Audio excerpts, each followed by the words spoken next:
Assalamu alaikum wa rahmatullah and welcome to the Matric Revision program on the Voice of the Cape. And this with myself, Amir Adams, as your presenter for these Matric Revision sessions. Today we continue with our next session in the Matric Revision series, where our facilitator today will be covering content for mathematics. The Voice of the Cape's Matric Revision sessions on the Facebook page as well as on the YouTube page of the Voice of the Cape is in conjunction and is being sponsored by the Two Oceans Graduate Institute, an accredited online platform where you can become a primary or high school teacher by studying in the privacy of your home. You may visit their website, and that is www.togi.ac.za,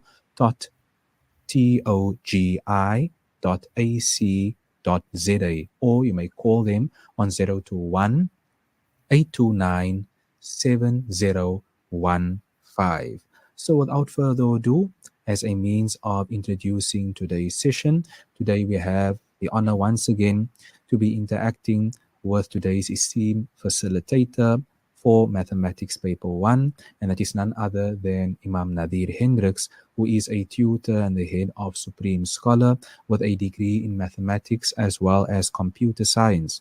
Imam Natheer Hendricks has also more than 10 years' experience teaching and tutoring both locally and internationally with the subject. Today, we'll specifically be covering algebraic equations and number patterns, and of course, all of this in conjunction with the matric revision for this year for all the matriculants and those specifically who are writing pure maths, inshallah, those who are preparing for the trial examinations as well as those who are preparing for the NSC examinations. So, just as a reminder to all of our beloved listeners, as you can see up on the screen, this is a matric revision sessions that we are running on the Voice of the Cape for this year 2024 in collaboration with our sponsor, and that is the Two Oceans Graduate Institute, inshallah. Without further ado, we immediately hand over to our esteemed facilitator for today's paper, and that is none other than Imam Natheer Hendricks from Supreme Scholar, who will be covering the content for Mathematics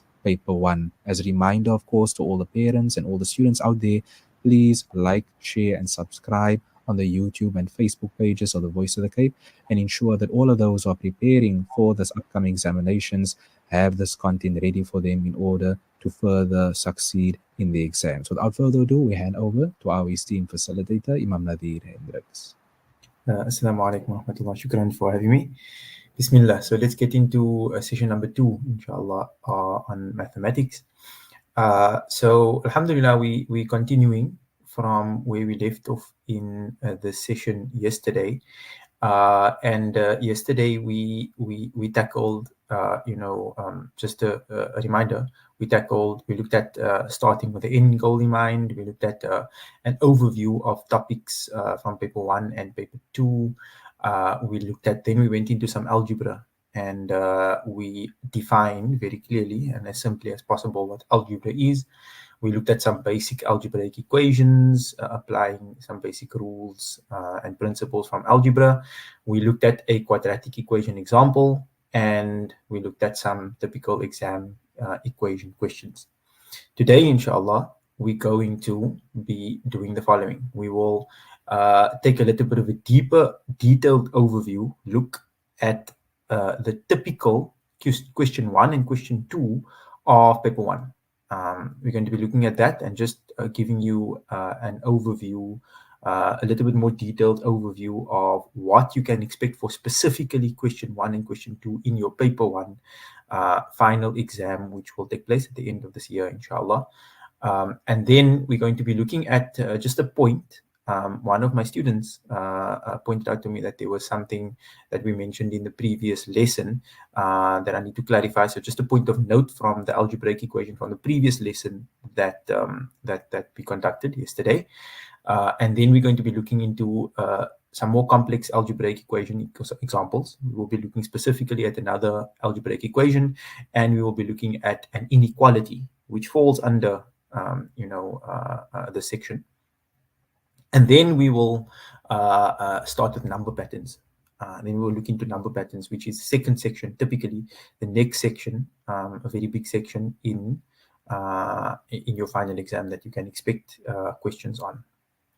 And so we will look at what are number patterns. We'll look at three types of patterns typically dealt with in your grade 12 exam, and what you can expect to be tested on in your final exam.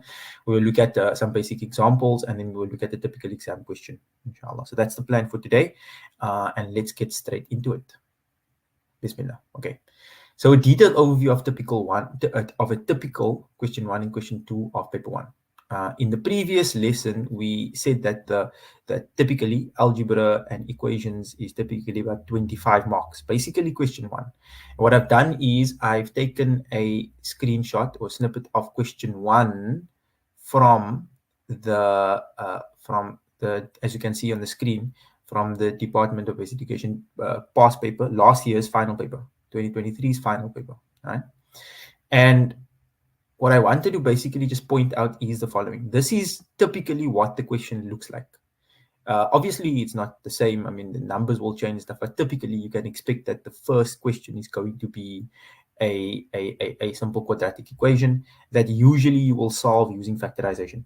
And there's the sort of mark allocation. And you can see that the entire question 1 is about 24, 25 marks. It's about 25 marks plus minus. It could be 27 marks, or it could be 23 marks plus minus, right? That's basically how it normally is. So you have question 1, which is a typical algebraic equation, which we've dealt with in the last session. Then we have question 1.1.2, which is also a quadratic equation. And then they have this in this brackets over here, answers correct to 2 decimal places. And usually, just as a tip, while we're talking about this over here, which we're going to unpack a bit later in the next slide, usually they say you give your answer correct to 2 decimal places. So when they say this, you need to actually give your final answer in a decimal form with 2 decimal places, and you actually get marks for that, right? So if you leave that out, then you don't. And this is also a hint, by the way, that if they ask you to give the answers correct to 2 decimal places, it's a hint that you should apply the quadratic formula, which we unpacked last week, which is x is equal to minus b plus minus square root of b squared minus 4ac over 2a, right? And that's 4 marks. And then gradually, as you move through the questions, and this is generally the case for most of the questions set up in the question paper, as you move through the questions get considerably harder. There are 3 types of questions that are coming in the final paper. You get what we call routine procedural questions. That's what they call it. It's basically, problems that you've dealt with, and you've seen many of those kind of problems in your classes, and you've dealt with those like in your classes. Then we get what they call so routine and procedure questions, and you get complex questions, which is slightly harder. You might have seen some of it, but you might have not seen exactly how that. So it's like applying a few principles from different sections in order to solve the problem, a little bit more complex. And then you get what they call problem solving questions. Every question is structured like that. So the first 2 questions is typically questions that you've seen, and then when we get to question even 1.1.3 here is a question that you should be a little bit familiar with, but this would likely be like a complex question. And then you get then we move further, simultaneous equations. This is routine. Simultaneous equations is routine question, right? Just some algebra involved in here, maybe a mix of some complex things in here. But if you know your algebra well, then you should be able to solve the simultaneous equations. And then the last question is usually a problem solving question. It's something that you need to think a little bit out of the box to solve, right? That's typically the sort of structure of question 1, and it's 25 marks, right? So it's important to know that. Why? Because you can expect to struggle a little bit with the last question. You can expect that it's going to be a sort of a trick question, or there's something in there that you need to focus on thinking about that's a little bit out of the box, that's not that obvious. So you can expect that. That's important for many reasons. One of the reasons is, remember, you are sitting in an exam, and in the exam you have 3 hours to get as much marks as you can, and so you're stressing, right? And so now you come to question 1.3 and you're like, oh my god, I have no idea what's going on over here. Don't allow that stress to affect you negatively and cause you to make mistakes in the rest of the paper, right? You can expect that the last question the last question in in almost all the sections is going to be a problem solving or difficult question. Okay, so that's some insight into question 1, and then we look at question 2, which we're going to unpack a little bit of this today. We have arithmetic. This is number patterns basically. So we have an arithmetic series, which we will talk about. Again, similar thing, right? As you go through the questions get a little bit more tricky, right? And that's about 16 marks. So this is an overview of the typical. It's not exactly the same like this, but it's similar. You could use this as a guideline. And one of the great ways to study and prepare for your final exams is to actually go through as many past papers as possible, and you will see the patterns of how questions are asked and stuff, and so you will get used to the structure of the paper, and so you don't have any surprises in the exam, right? Surprises can cause you to become more nervous and stressed, and that can have a negative effect on your performance in the exam. So that's some insight into the typical question 1 and question 2 of paper 1. So let's move on. Okay, so here's a point to note from the algebraic equation from the previous lesson. If you've watched the previous lesson, which was on yesterday, you would have remembered that we dealt with this question over here, and we unpacked this question using the quadratic formula, and we came out to our answer, which is 3 plus root 33 over 4. So let me get my board out quickly. So we came out to this answer over here, and what I forgot to mention yesterday is that as you see in the second question, when they say usually in brackets, the usual second question in a final exam is correct to 2 decimal places. They actually want you to simplify this answer and actually write it as a decimal. So all you would have to do here then is you would have to, let's get my pen out. You would have to go further than this. So this is not you don't leave it as this. If you left it as this, you would have actually lost marks because you didn't put it into the final 2 decimals. So all you do is you take this number 3 plus root 33 over 4 and you put it into the calculator, and you should put it properly into the calculator, right? Make sure that you put it into the stuff properly, and if you do that, you would get an answer of something like 2,186, right? And if you round that off to 2 decimal places, I'm not going to go into this right now, but 2 decimal places would be 2 numbers after the decimal point. You look at the third number is greater than 5, therefore the second number goes up, and so it will be 2,19, right? So that would be the final answer, and you would actually get a mark for writing it in that form. And then you do the same thing with 3 minus the root 33 over 4, and if you did that, you would have gotten an answer of negative 0, just writing, let's get it right here, negative 0, negative 0, 8, negative 0, 686, if you put it correctly in your calculator. 686, and again the 6 is greater than 5, therefore the final answer to correct 2 decimal places would be negative 0, 69. Okay, so that's just something that I had to mention from yesterday's lesson, that it is important to round off and correct your answer to 2 decimal places as was requested in the exam paper. Okay. All right, so that's the point that I wanted to mention from the previous class. Let's move on. Okay, now we're going to look at some more complex algebraic expression, or actually, the setting is incorrect. More complex algebraic equations. Right? An expression is simply a plus b plus c, or ax plus bc.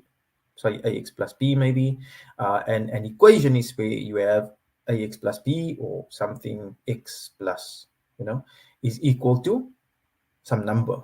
There's an equal sign. So we're looking at algebraic equations. Just forgive me for the incorrect heading there. It's algebraic equations that we're looking at, right? So we're going to be looking at this, and this is taken from the past paper. We're going to be unpacking this and just solving this one together. Square root of 2x plus 1 is equal to x minus 1, and that's worth 4 marks. So let's just get our hands dirty a little bit and just solve that question over there. So we have that question, which is the square root of 2 x plus 1 is equal to x minus 1. Okay. So how do we go about solving this question? Let's just make it nice over there. Okay. Let's have a look at that. Okay, so how do we go about doing this? Okay, so the first step, if you look at this equation, the first step would be we want to, there's something complicated here, the square root. The square root is causing some issues here. How do we know the square root is causing some issues? Because once we square root numbers under the square root and we've got a plus sign, then, you know, it's tricky to move these things around. So one of the first things that you want to do whenever you see a square root, one of the first things you can try to do is to try to get rid of the square root.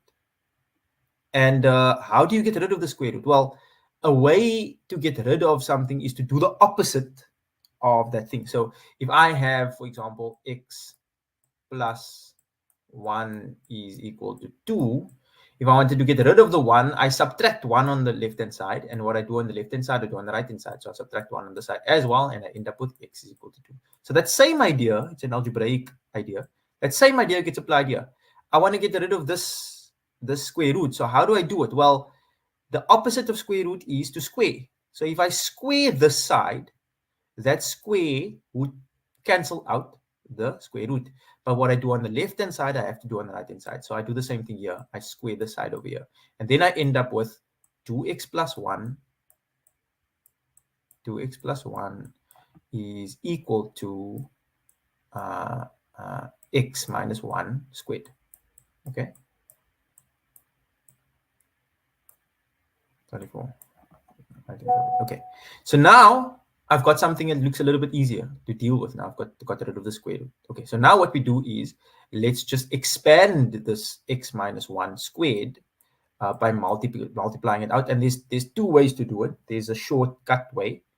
The shortcut way, I'll explain to you. The long way is writing it out, extending the brackets, and then you're multiplying the first term by the first term, the first term by the second term, which we dealt with in yesterday's lesson.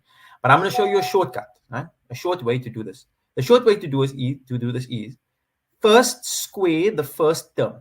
So what's x? Square the first term. X squared, correct?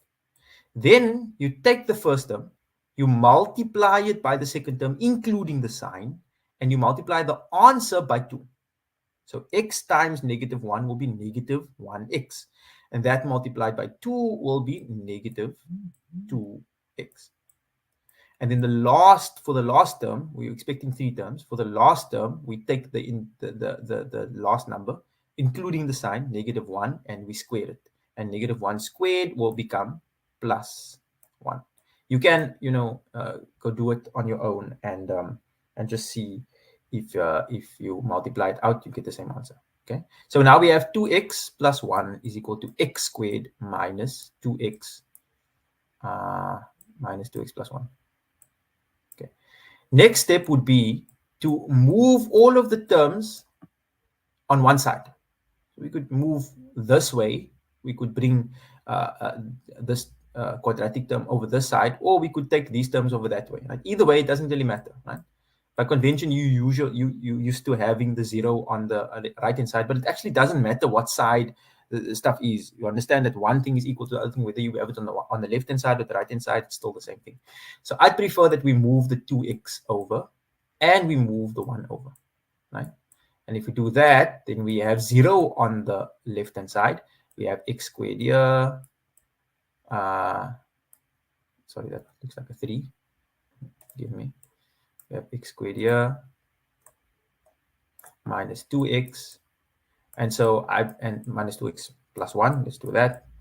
And then I brought the 2x over, so it became negative 2x. Remember, when you take over the equal sign, the sign changes, and you got minus 1.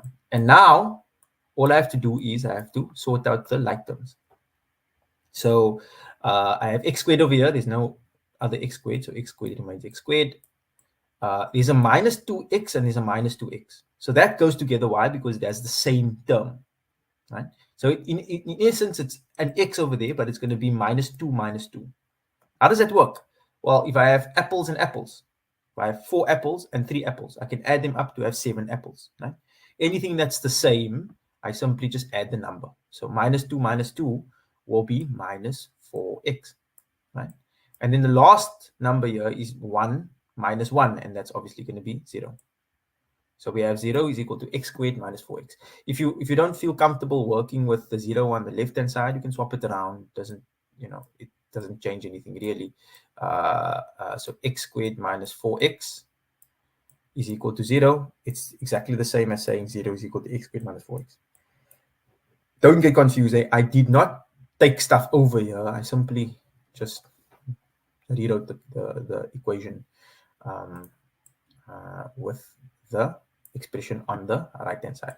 Okay, so now we have something that's easier to work with. We've got a quadratic equation. And from yesterday's example, one of the ways to solve a quadratic equation is to factorize, especially if it's equal to 0, right?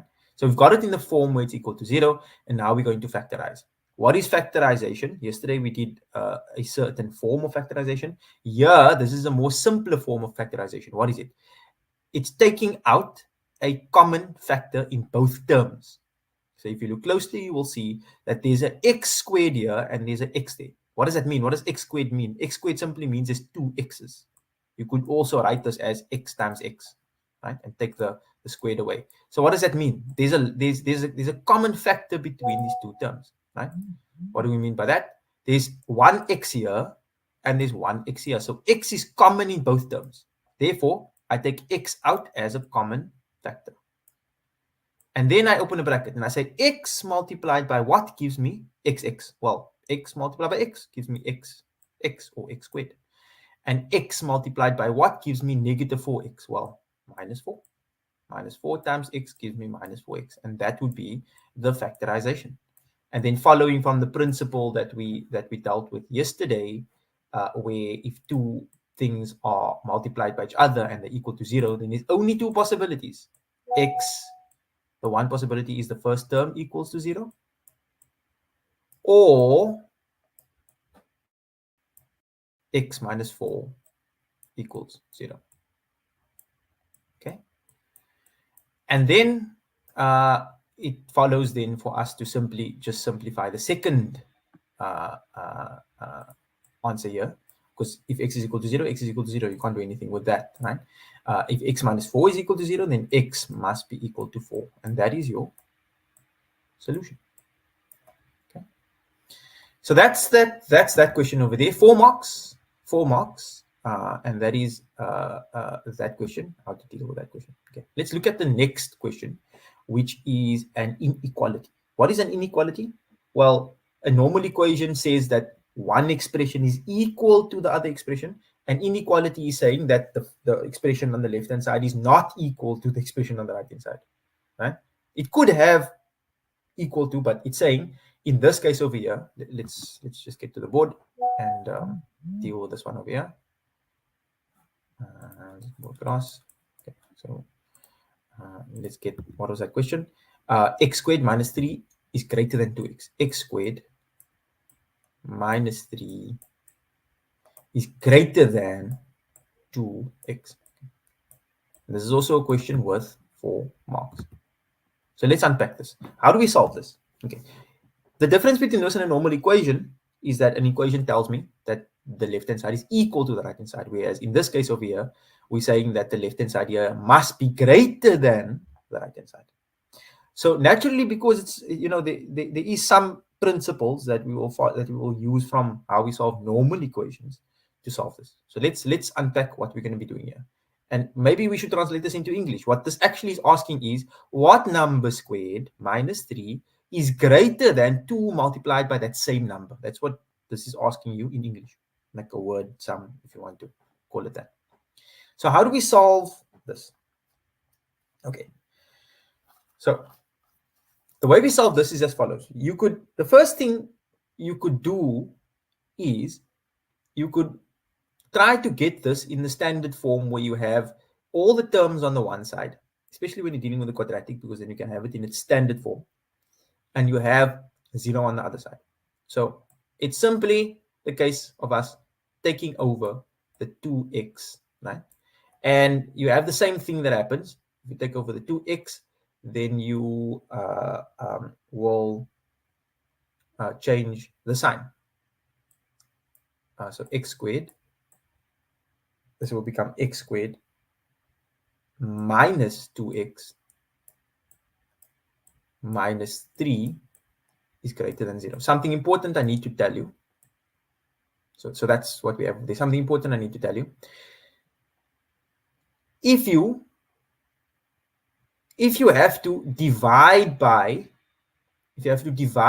a negative to get some stuff over. So remember, when we're moving over here, we just subtracting. Like, how am I? What does moving over mean? Moving over means I'm taking 2x away from this side, and I'm taking 2x from that side, so it balances out, right? So it doesn't have to really change much. But if I was dividing to get rid of a number on this side, and I had to divide by a negative, then the inequality sign will flip around. We're dealing with negative numbers here, or we're dealing with one is greater than the other one. So if I had to, for example, divide by something here to actually get this thing over, then I would have to change the direction of the symbol, right? That's something important to note. In this case, we don't have to do that because we're not dividing by any negative number over here to get that thing over. We're just subtracting -2x. I hope that's clear. Okay, we can unpack that in another lesson. Don't want to spend too much time on that right now because this is a bit of a simpler example. Okay. All right, so let's go on now. So what do we do now? Now what we must do is we factorize. Why? Because there's something important that's happening over here. We want to see, essentially what's happening over here is the following. This is a quadratic equation, as you know. And if you remember from graphs, just to remind you, if I have a graph f of x is equal to x squared minus 2x minus 3, right? If I have a graph like that, that's actually a quadratic equation. And a quadratic equation can be represented as a parabola or a parabolic graph, right? And if you remember, a parabola looks like this. So what essentially this is asking you in English is, this is some kind of this is an equation. This is some kind of function, right? We're asking, where is this function greater than 0? In simple terms, where is this function positive? Because anything greater than 0 is positive. That's what this equation is asking. Where is x squared minus 2x minus 3 positive? That's what this thing is asking. That's all it's asking in English, right? So in other words, the question is, if I had to look at the graph, where is this graph positive? Obviously, the graph is positive on top of the x-axis. So this part over here and this part over here, right? So we need to actually give the y values. Remember, there's another axis over here. I'm just throwing a rough graph over here. We need to give the y values where the graph is actually positive, and it would be positive everywhere here and everywhere. Yeah, that's actually what that question is asking.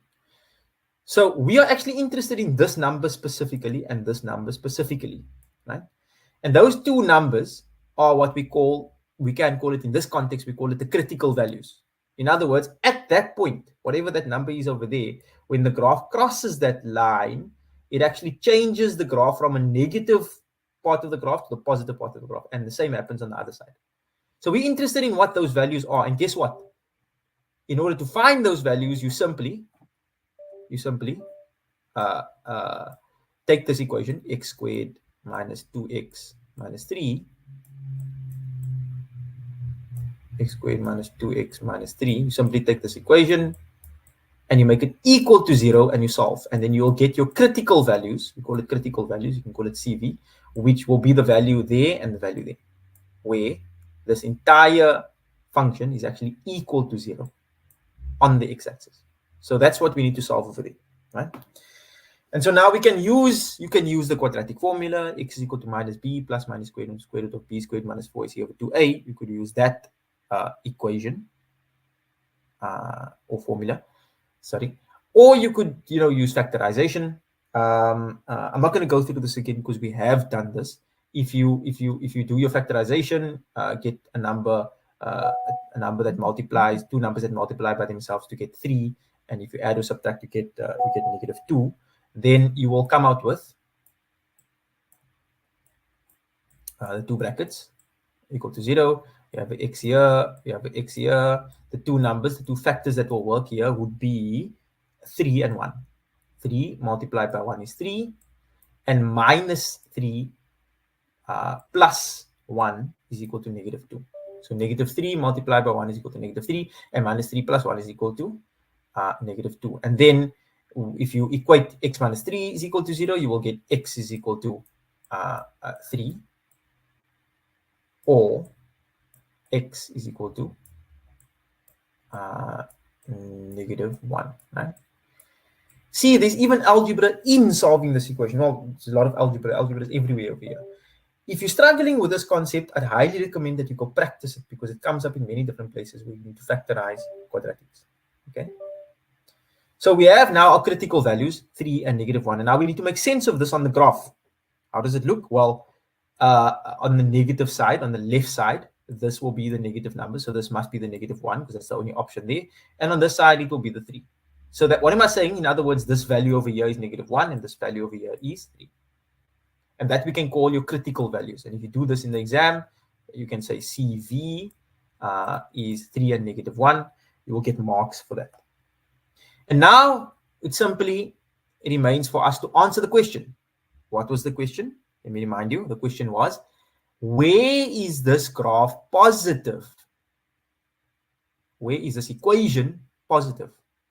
In other words, greater than 0 or positive. If it was the other way around, it would be, where is this equation negative? But here, it's where is this equation positive? So now we can see, well, it's positive here, right? So we draw a straight line over here, and we say, okay, wherever, listen carefully, wherever the value, the graph is moving on that side of -1, if it's going on that side of -1, then the graph is positive. See, this line over here is towards the left of -1. So the first answer would be x must be less than -1, right? Wherever x is less than -1, remember this graph goes straight up. It doesn't come down again. So wherever x is less than -1, the graph will be positive. Or on the side, you can draw a straight line over here. Wherever, so we're looking at when the graph passes that point 3, then the graph starts becoming positive. So wherever, and it's moving towards the right, so wherever x is greater than 3, wherever x is greater than 3, the graph is positive. Right? I hope that is clear. That is how you deal with such a question. There are so many students who get confused with this part over here. They solve this up until the critical values, and then they don't know how to read the graph, right? So that's how you read it. Right?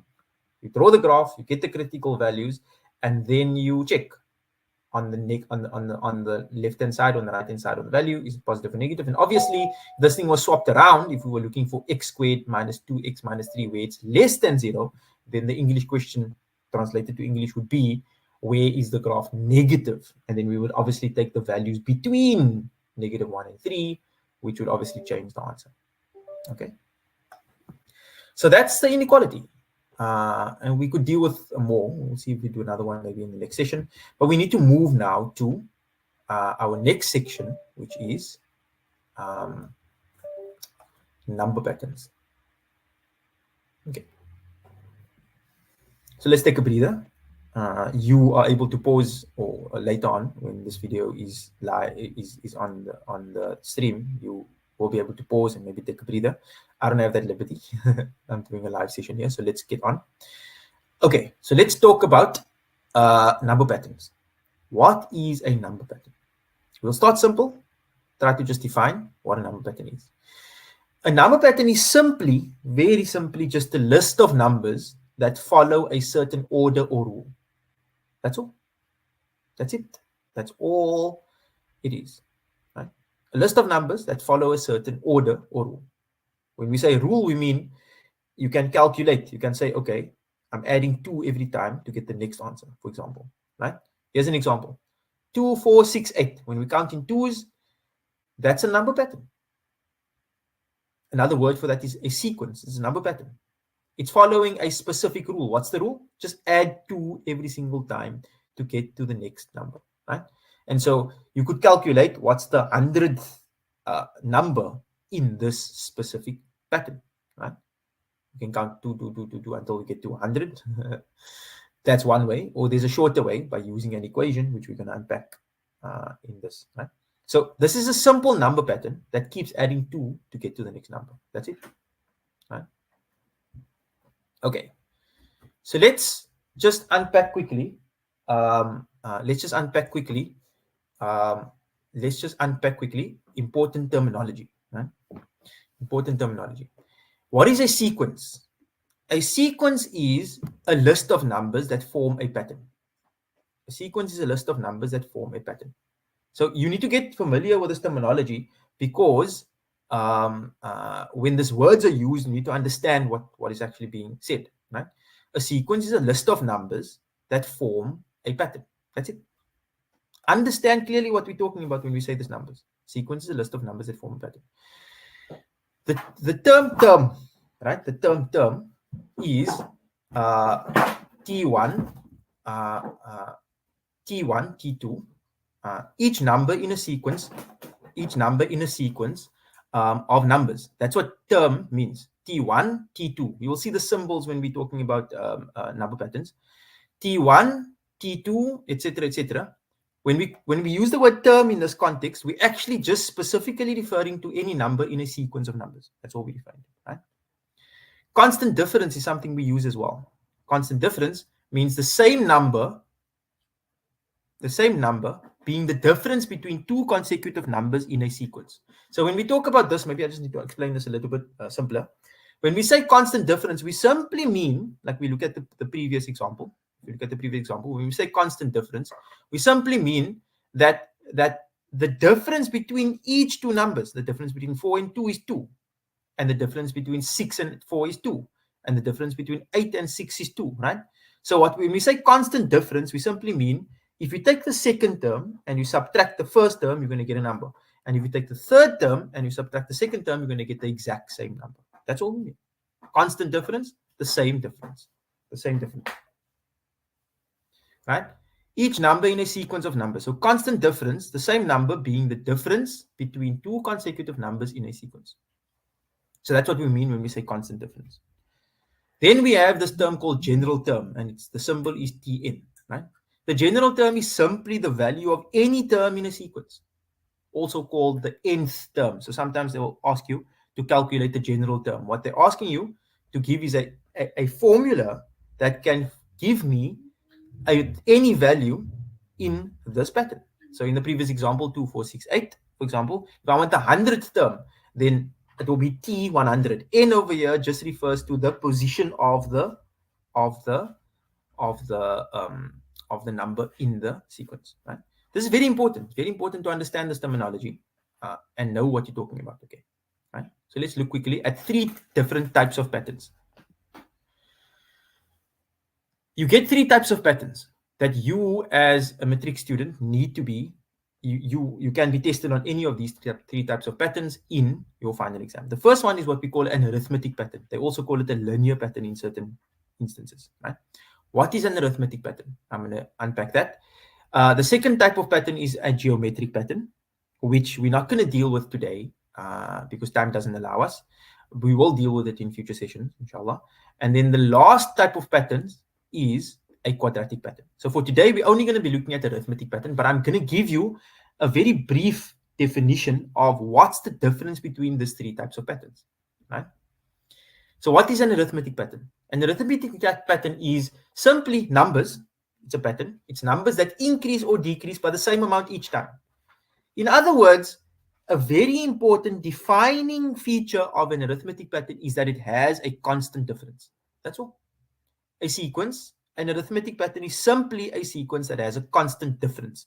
And you must know by now, if you've done word sums, if you remember word sums from previous grades, the word difference in English specifically means minus in mathematics. When they say difference, they're talking about subtraction. difference between two things, it's talking about adding or subtracting. We can say adding or subtracting, but just to avoid confusion, subtracting, right? So an arithmetic pattern, very simply, once the moment I say we're dealing with an arithmetic pattern, you must already know that this pattern, whatever the pattern is, I haven't even seen the numbers yet, whatever the pattern is, you must know that it has a constant difference between each term. That's like a given already if you're dealing with an arithmetic pattern. Right? So if a question comes and says the following is an arithmetic pattern and they give you the numbers, then you already know there's a constant difference. The difference between T2 and T1 is exactly the same as the difference between T3 and T2, etc. Right? A geometric pattern, what's the difference between the two? A geometric pattern is numbers that change by multiplying or dividing, dividing by the same amount each time. What are we saying here? A geometric pattern is simply a sequence that has a constant ratio. What is that in English? Well, very simply, when we're talking about an arithmetic pattern, we're talking about the difference between two numbers being the same, but the difference has got to do with plus and minus. When we're talking about geometric patterns, it's not plus and minus, it's multiplication and division. In other words, term number 2 divided by term number 1 will be exactly the same as term number 3 divided by term number 2. That's all. And that's a defining feature of a geometric pattern. I'll repeat. An arithmetic pattern has got a first difference, a constant difference. In other words, if I add or the numbers are the same, and if I subtract T2 by T1, I'll get the same number as T3 by T2. For geometric patterns, if I divide T2 by T1, it will give me the same number as T3 by T2. Right? And a quadratic pattern is simply numbers that change by adding or subtracting and increasing or decreasing the amount each time. What does that mean? Right? What that simply means is it is a sequence that has a constant second difference. So you have the pattern. You have the first differences between the pattern. For a quadratic pattern, the first differences is not the same, but the differences between those differences is the same. That's what we mean by second difference. That is the simplest difference between these three different patterns that you need to know. And for today's session, we're only going to be looking at some examples of arithmetic pattern. Okay, for each of those patterns, you get general formula, right? So for this pattern over here, the general formula for an arithmetic pattern is usually in this form: Tn is equal to A plus n minus 1 D.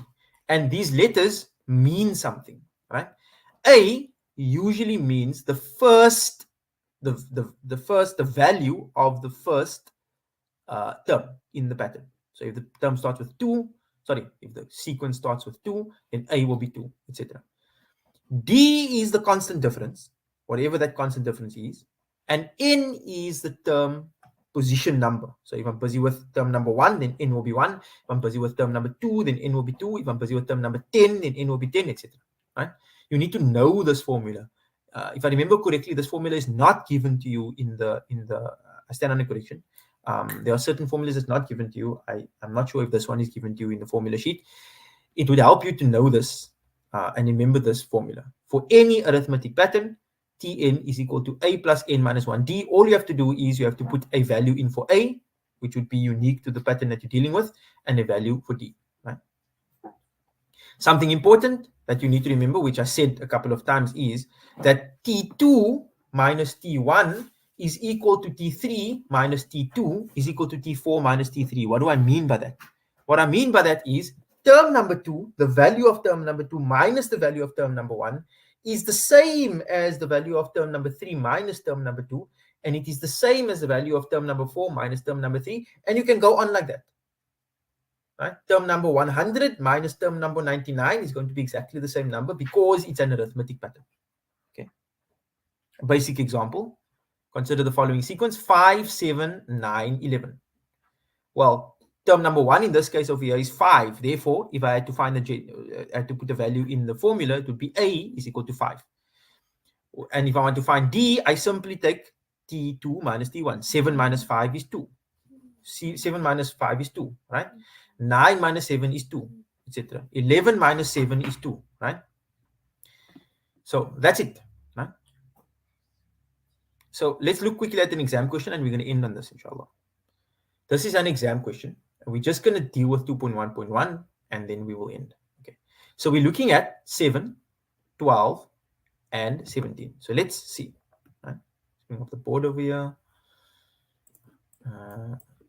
So we're looking at the pattern is 7, 12, and 11. So let's look. Don't worry about the pluses over there. The pattern is 7, 12, and then 17. Right?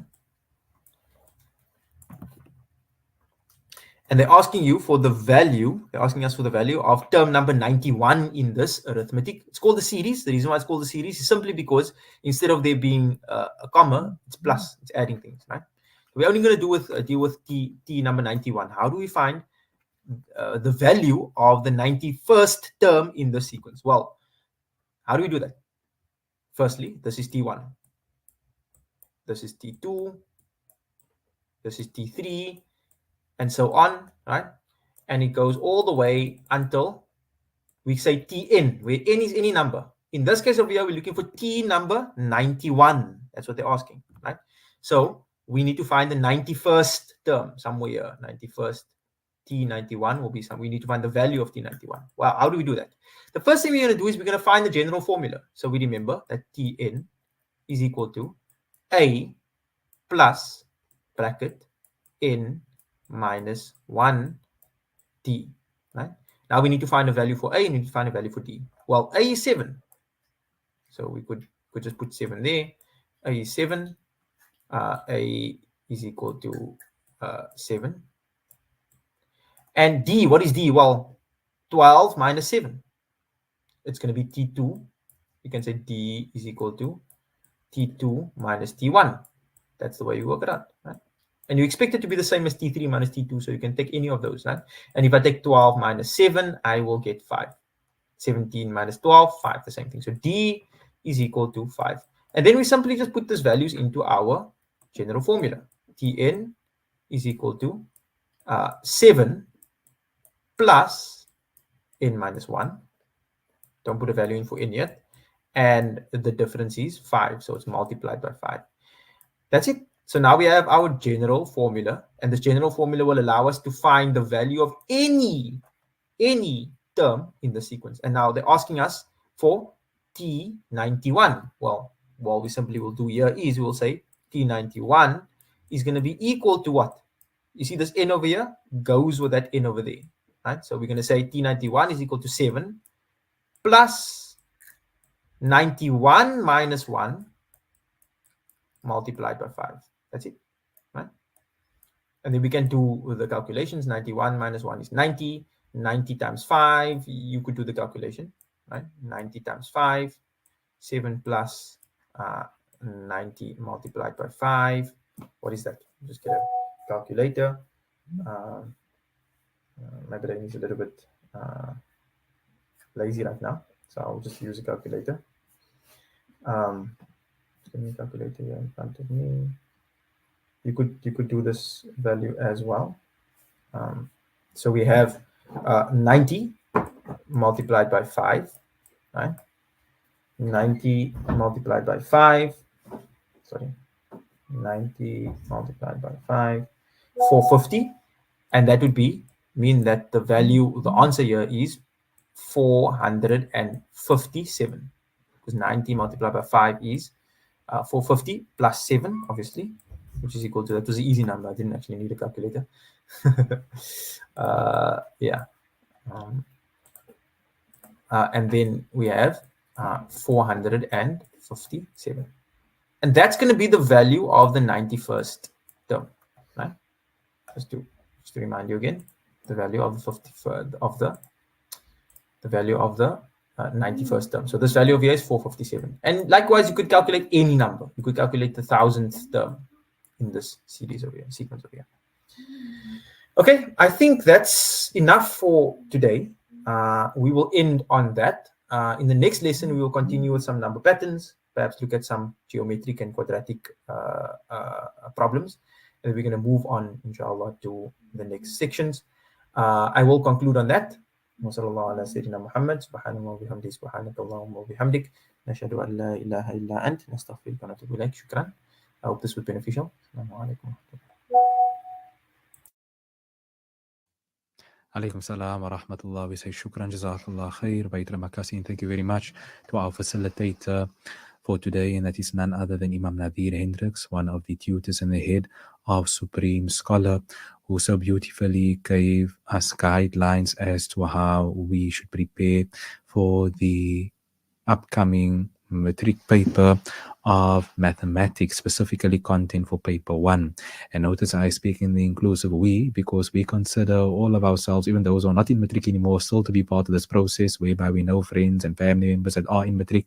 So we are all there to support you, inshallah. And we would like to once again thank all of those who have basically viewed today's session. And just as a reminder in conclusion, please share this page with all of your friends as well as your family members who are currently in matric and who are basically embarking upon this process of studying and preparing and practicing for the upcoming trial examinations, as well as a very important